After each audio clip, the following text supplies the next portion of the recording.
Hi hello అందరికీ నమస్కారం. ఆంధ్రప్రభ టీవీకి స్వాగతం. నా పేరు రామ్ చరణ్. ఒక న్యూస్ బాగా సర్క్యులేట్ అవుతుంది. బడ్జెట్ నిర్మలా సీతారామన్ గారు బడ్జెట్ ప్రవేశపెట్టిన విషయం అందరికీ తెలిసిందే. ఈ మధ్య ఏపీకి బాగా పెట్టుబడులు వచ్చాయి, బడ్జెట్లో ఏపీకి న్యాయం జరిగిందనే అందరూ ప్రచారం చేసుకునే సమయంలో ఒక న్యూస్ అనేది బాగా సర్క్యులేట్ అవుతుంది. మోడీ గారు చంద్రబాబుని మరోసారి అన్యాయం చేశారని, బడ్జెట్లో ఏపీకి సరైన న్యాయం జరగలేదనేది ఒక న్యూస్ అయితే బాగా సర్క్యులేట్ అవుతుంది. ఇదే విషయానికి సంబంధించి ఒక ప్రెస్ మీట్లో చంద్రబాబు కూడా స్పందించారు. సో అసలు ఎక్కడ జరిగింది బడ్జెట్లో ఏపీకి అన్యాయం అనేది, దాని గురించి మనతో మాట్లాడడానికి మనతో పాటు ఉన్నారు political analyst and senior journalist Ravi గారు ఉన్నారు. వారితో మాట్లాడి మరిన్ని విషయాలు తెలుసుకుందాం. హాయ్ సార్, రవి గారు. హాయ్ అండి. సో సార్, ఈ బడ్జెట్ విషయంలో ఫినాన్స్ మినిస్టర్ నిర్మలా సీతారామన్ గారు ప్రవేశపెట్టారు. దీంట్లో ఏపీకి బాగానే నిధులు వచ్చాయని ప్రచారం జరిగింది కొన్ని రోజులు. ఈ మధ్య కాలంలో బాగానే జరిగింది.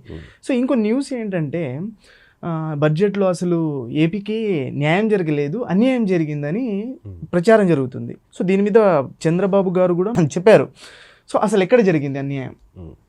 సో ఒకటండి, రాజకీయాల్లో ఈ వచ్చిన తరువాత ఆరోపణలు, ప్రత్యారోపణలు, నిందారోపణలు సర్వసాధారణం, ఎవరికైనా చేస్తాయి.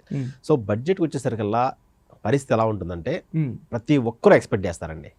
ఫర్ ఎగ్జాంపుల్, సెంట్రల్ గవర్నమెంట్ దగ్గర 1000 రూపాయలు ఉన్నాయంటే మిగతా రాష్ట్రాలు ప్రతి ఒక్కరికి ఆ 1000 రూపాయలు మావకే కావాలని కోరుకుంటారు. అది కోరుకోవడం తప్పులేదు.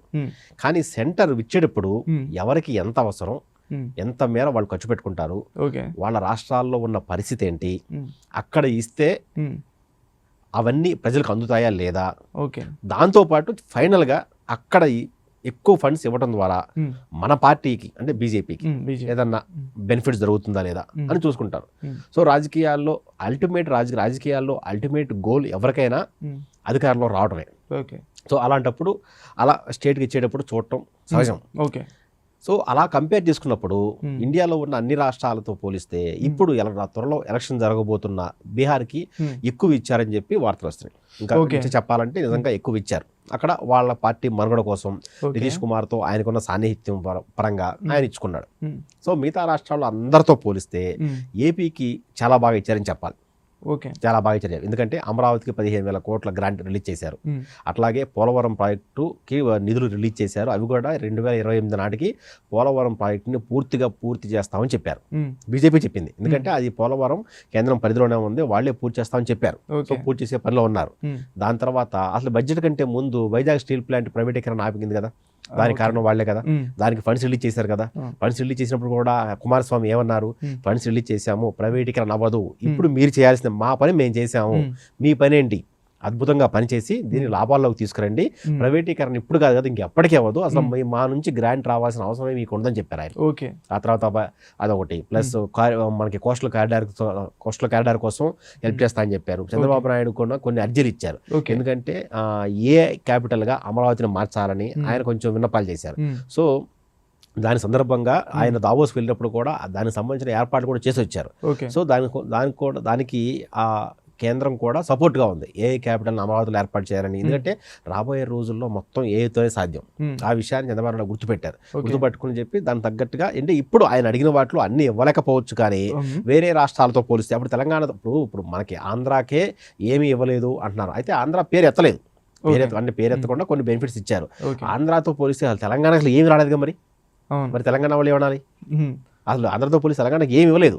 ఎందుకంటే అక్కడ కూటమి ప్రభుత్వం ఉంది, ఇక్కడ కూటమి ప్రభుత్వం లేదు, కాంగ్రెస్ ప్రభుత్వం ఉంది. సో కాబట్టి వాళ్ళు ఆ విధంగా ఆలోచించి కొన్ని బెనిఫిట్స్ కొంచెం ఏపీకి ఎక్కువ ఇచ్చారు. అంతే తప్ప అసలు ఏమీ రాలేదు. కూటమిలో ఉన్నంత మాత్రాన మొత్తం ఏపీకే ఇస్తే మరి మిగతా రాష్ట్రాలకు ఏమి ఇస్తారు, అది కూడా అసలు ఆలోచించాలి. సో ఏదోటి మాట్లాడాలి కదా, ఏదోటి విమర్శించాలి కదా అని విమర్శించడం కాకుండా ఒకసారి ఇప్పుడు స్టీల్ ప్లాంట్ ప్రైవేటైజేషన్ అవ్వకుండా ఆపారు కదా, అది వీళ్ళ హయాంలోనే జరిగింది కదా. అమరావతికి నిధులు ఇచ్చారు, పోలవరానికి నిధులు ఇచ్చారు, ఇంకా కోస్టల్ కారిడార్కి ప్లస్ అట్లాగే నేషనల్ హైవేస్ కూడా చాలా నిర్మించాలని ప్లాన్ చేస్తున్నారు. అవన్నీ వర్కౌట్ అవుతున్నాయి. అట్లాగే విశాఖ రైల్వే జోన్ కూడా త్వరలో కాబోతుంది, అది కూడా దానికి కూడా హామీ ఇచ్చారు. సో ఇవన్నీ చంద్రబాబు నాయుడు ఇప్పుడు ఢిల్లీలో ఉన్నారు. ఆయన ఢిల్లీలో ఉండి కేంద్ర మంత్రులు కలుస్తున్నారు. నిన్న ఢిల్లీలో తెలుగు వారు ఎక్కువగా ఉన్న ప్రాంతాల్లో ప్రచారం చేశారు. ఇవాళ ప్రెస్ మీట్ ఆయన అన్నారు, పేరు చెప్పినంత మాత్రాన ఏపీకి నిధులు ఇవ్వలేదని కాదు, నిధులు చాలా ఇచ్చారు. అయితే ఆయన ఒక విషయం చెప్పారు, నిధులు ఇచ్చారు, వేరే రాష్ట్రాలతో పోలిస్తే కొంచెం తక్కువ రావచ్చు, కానీ మనం ఎంత బాగా పని చేస్తే ఇప్పుడు ఈ నిధులు ఇచ్చారు, ఈ నిధుల్ని సద్వినియోగం చేసుకుందాం, సద్వినియోగం చేసుకుని వాళ్ళు చూపిస్తే నెక్స్ట్ ఇయర్ మళ్ళీ ఇంకెక్కువ ఇస్తారు. అవి కూడా ఫుల్ఫిల్ చేసుకుని మన రాష్ట్రాన్ని, మన ప్రజల్ని అభివృద్ధి చేసుకుంటే ఇంకా ఎక్కువ నిధులు వస్తాయి. అంతే తప్ప అసలు మనం ఏమి చేయకుండానే నిధులు ఎలా ఇస్తారు? సో గత 5 ఏళ్లలో ఏం జరిగింది? గత 5 ఏళ్లలో విధ్వంస పాలన జరిగింది. ఒక 5 ఏళ్ళు అధికారంలోకి ఇచ్చిన పాపానికి 20-30 ఏళ్ళు రాష్ట్రం వెనకబడిపోయింది. సో ఈ నేపథ్యంలో మళ్ళీ జీరో నుంచి, అంటే స్క్రాచ్ నుంచి మళ్ళీ పనిచేయాల్సిన అవసరం వచ్చింది. సో ఇప్పుడు నిధులు ఇస్తే, మనం దాన్ని చేసి చూపిస్తే రాబోయే రోజుల్లో కేంద్రం మరిన్ని నిధులు ఇస్తుంది. కాబట్టి మనం ఆ విధంగా ముందుకెళ్ళాలి తప్ప ఇప్పుడు వాళ్ళు ఇవ్వలేదని వీళ్ళు ఇవ్వలేదని మనం వెనకబడి కూర్చుంటే మన రాష్ట్రం డెవలప్ అవ్వదు. కాబట్టి నిధులు వచ్చిన వరకు మనం సద్వినియోగం చేసుకుని మన రాష్ట్రాన్ని రాబోయే రోజుల్లో, అంటే వికసిత్ భారత్కి సంబంధించి మన ఏపీ నుంచి కూడా మన కాంట్రిబ్యూషన్ అత్యద్భుతంగా అందరికంటే ఎక్కువగా ఉండాలనే ఉద్దేశంతోనే నిధులు వచ్చినాయి. ఆ నిధులు మనం సద్వినియోగం చేసుకుందాం. సద్వినియోగం చేసుకుని తద్వారా మనం అడిగితే మరిన్ని ఇస్తారు. మనం ఇప్పుడు కొన్ని ప్రాజెక్టులు కట్టమని డబ్బులు ఇస్తే కట్టి మనం చూపించాలి. చూపించిన తర్వాత ఓకే కట్టారు కాబట్టి వాళ్ళకి నెక్స్ట్ ఇంకో ప్రాజెక్ట్కి ఇవ్వచ్చు అనుకుంటారు. అంతే తప్ప మనం కట్టకుండా ఈ డబ్బులన్నింటినీ గత ప్రభుత్వం చేసినట్టుగా ఆ పథకాలకి ఈ పథకాలకి వాడేస్తే రేపు వద్దు మళ్ళీ ఫండ్స్ ఇవ్వమంటే ఎవరిస్తారు? ఎవరు. అందుకని ప్రస్తుతం మనం చేయాల్సిందంటే సెల్ఫ్ సస్టైనబిలిటీ, అది చేయాలి. అది చేసి మన రాష్ట్రంలో ఇంత డెవలప్మెంట్ ఉంది, ఇంత ప్రగతి ఉంది. సో కాబట్టి మనం దీన్ని తగ్గట్టుగా ముందుకు వెళ్ళాలి. ఇవి ఫుల్ఫిల్ చేసి నెక్స్ట్ బడ్జెట్లో మరిన్ని కేటాయింపులు చేసుకునేలాగా మనం కష్టపడాలి అని చెప్పారు చంద్రబాబు నాయుడు. సో ఆయన చెప్పిన దాంట్లో వాస్తవం ఉంది. సో కొన్ని ప్రాంతాలకి ఇప్పుడు మనతో పోలిస్తే బీహార్ అనేది చాలా వెనుకబడిన ప్రాంతం. సో వాళ్ళకి వనరులు అద్భుతంగా ఉన్నప్పటికీ, గంగా లాంటి అద్భుతమైన నది ఉన్నప్పటికీ కూడా వాళ్ళు వెనుకబడిన ప్రాంతం. అందుకే కదా మనకి హైదరాబాద్లో కనిపించే ఈ మామూలుగా ఈ డైలీ లేబర్ అంతా వచ్చేదంతా బీహార్ నుంచి ఉత్తరప్రదేశ్. ఎందుకంటే వాళ్ళకి అక్కడ రోజువారీ కూలీ తక్కువ. మన దగ్గర రోజువారీ కూలీ మినిమం 800 నుంచి 1000 రూపాయలు ఉంది. అక్కడ వాళ్ళకి 300 కూడా ఉండదు. అందుకే వాళ్ళు అక్కడ నుంచి వలస వచ్చేసి ఇక్కడ బతుకుతున్నారు. సో అక్కడ ఇన్ఫ్రాస్ట్రక్చర్ డెవలప్ చేసి అక్కడ కూడా ఇలాంటి ఆదాయం పెరిగే మార్గాలు వస్తే సో మన వాళ్ళందరికీ ఇక్కడే పనులు దొరికితే వాళ్ళు అక్కడే ఉండి అక్కడే పనులు చేసుకుంటారు. కాబట్టి అందుకే బీహార్ మీద ప్రధానంగా ఫోకస్ పెట్టారు మోదీ.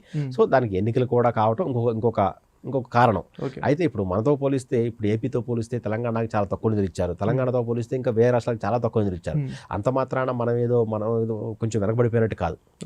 సో కాబట్టి రాబోయే రోజుల్లో ఏపీకి మరిన్ని ప్రాజెక్టులు రాబోతున్నాయి. సో అమరావతికి ఇచ్చారు, పోలవరానికి ఇచ్చారు, స్టీల్ ప్లాంట్ కూడా ఇచ్చారు. సో రాబోయే రోజుల్లో ఖచ్చితంగా ఉంటాయి. సో ఇలాంటి మంచి విషయాల్ని మాతో షేర్ చేసుకున్నందుకు కృతజ్ఞతలు సార్. Thank you.